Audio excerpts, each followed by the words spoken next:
Greetings, ladies and gentlemen, and welcome to this latest edition of Tales from Outer Space, where I take stories from across the internet, read them for your entertainment. This particular story is called Those Left Behind, written by Coyote Havoc. Happy birthday, Chuck.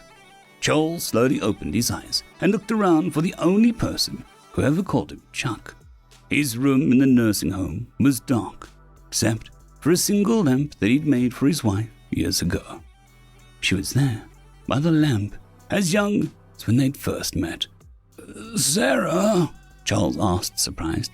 You always did make me wait, Seraph replied. Seraph leaned forward in her chair, crimson hair falling from her shoulders to frame the blue skin of her face. The light from her lamp caught the joy in her silver eyes as she smiled at her husband. She was 23 again, dressed in her white and red dress uniform. I missed you so goddamn much, Seraph whispered. Is this a dream? Charles stammered. No, my love, Seraph said. I came for you.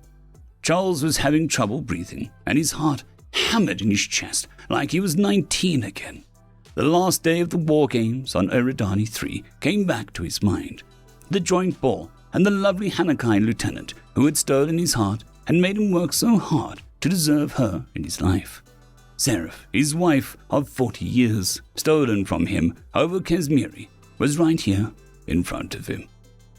How? Charles asked. It's the way of things, Chuck, she replied. Then it was my time. A Vakal I killed came for me. Another Vakal named Israel explained that the price we pay for taking a life is to escort the lives we take once we are dead. But the Vakal War ended 50 years ago, and I lost you 20. Time doesn't work like that after death, Seraph explained. When you're alive, time seems linear. It's only after death that you learn we're all connected. But I survived, Charles said, confused. Seraph smiled sadly. Once your lives are collected, you wait for your loved ones to pass.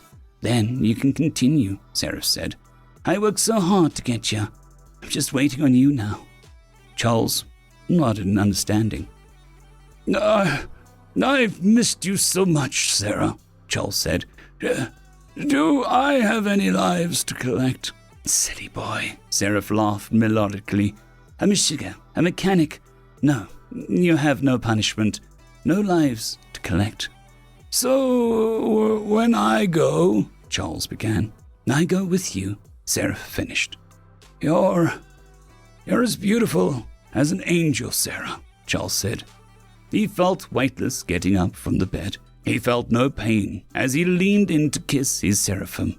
He felt like a boy again, young and over the moon for his angel. Are you ready, my love? Seraph asked. I don't want to wait another moment to spend eternity with you, my angel, Charles said, sobbing. Seraph took Charles's hand, and he was young and listening again, 19 years old. May I ask the most beautiful woman in the galaxy to dance? Charles asked. You remembered, Seraph replied. I could never forget, my angel, Charles spoke, as the two souls entwined hands and left the mortal world together. Both had earned their reward. End of story. Story number 2. Because It's in My Nature, written by Random 3X. Ral looked out across what was once the capital of his people's empire, an empire that had once spanned 100 systems over countless worlds. So many had been placed under their rule, and so many had learned of their greatness. But now it was naught but a broken ruin, piles of rubble laid to waste by a race that hadn't even been the tiniest of a blip on the scale of the Empire's reckoning. A world so small and insignificant that it didn't even need a legion to conquer initially. How far they had come since the first conquest. It didn't take long for them to be integrated into the Empire's structure, some as slaves, working the many resource worlds, their hardy nature from them being part of a Deathworld enabling them to survive in a wide range of climates. Others worked as diplomats, their unique vocal cords and mouths allowing them to speak many languages as fluently as the native speaker, something that had long been thought impossible without cybernetic augmentation. Even now, it seemed almost like a bad joke that humans had won. He still remembered when the first report of a human uprising crossed his desk. He laughed. He'd actually laughed at these little things standing up to them. Oh, how foolish the elite had been. Ral still pondered if only they had taken a moment to study the race's history. If, for even one moment, they would have seen how soaked with blood humanity's history truly was. Wars amongst many of the races under the Empire's sway were quick things, done between a single harvest season. But these humans did not rest. They were a race truly mired in the ocean of their own blood. The most terrifying thing was they knew that they were good at it. "Sir," Ral blinked as he looked down at his assistant. The poor Kluxus had clearly been trying to get his attention for a while. Ral bowed his head slightly as he looked at his aide. "Apologies. This one was lost in thought. I can't help but feel this could have been avoided," he explained, gesturing to the ruins. "Maybe, sir," his aide said with a slightly mirthful smirk.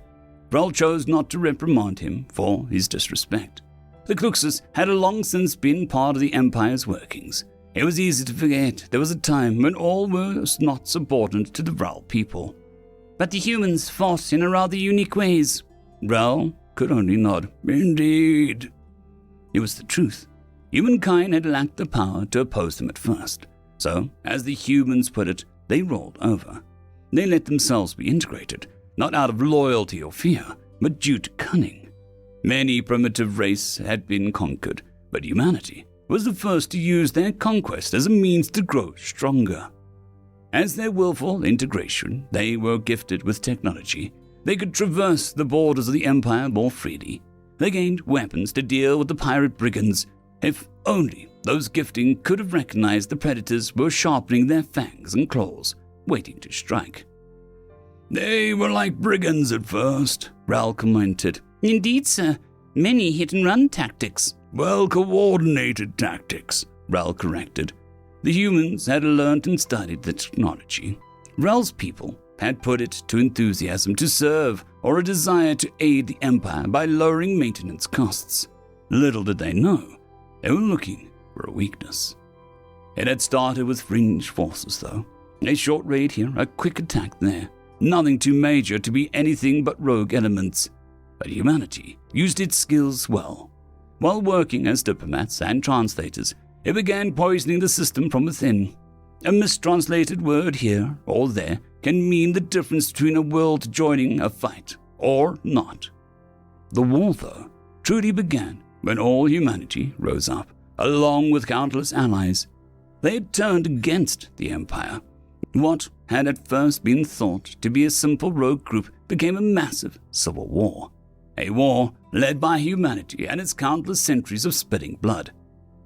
"You know, my children used to have nightmares about humans' arrival," Ral commented.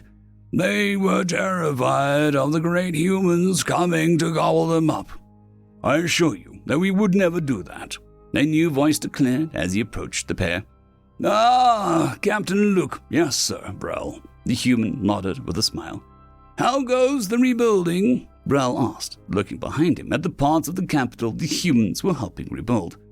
"Well, and on schedule. Some of the other races are grumbling, but we made it clear this is our way."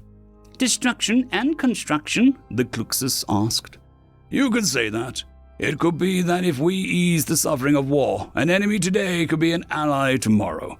Personally, I think it's rather simple." "How so?" Ral asked. "You've had a chance to read about our history and culture. Have you come across the fable of the frog and the scorpion?" "I know of the creatures, but not the tale." "Simple enough story. There is a frog hopping along the shore of a great big river. When he meets a scorpion, the scorpion asks the frog to carry him across. Frog rightly asks, 'What if you sting me?' The scorpion points out that they would both drown if he did." Ral nodded to this. "Yes, a foolish concern." Luke nodded. So the frog lets the scorpion climb on its back and begins to swim across. But halfway across, he feels a sharp pain in his back, and then another, and then another. The scorpion had stung him. Why? Ral asked. That's exactly what the frog asked. And it is the crux of why we destroy and rebuild. Why are we so good at violence and peace? Because the scorpion said to the frog, because it is in my nature. But simply, Vrel, we cannot help who we are. Maybe I can have hope for this new era. Humanity guides things and all. I understand my children have even played with some human children, Vrel said with a color of melancholy as he looked back at the ruined half of the city. End of story.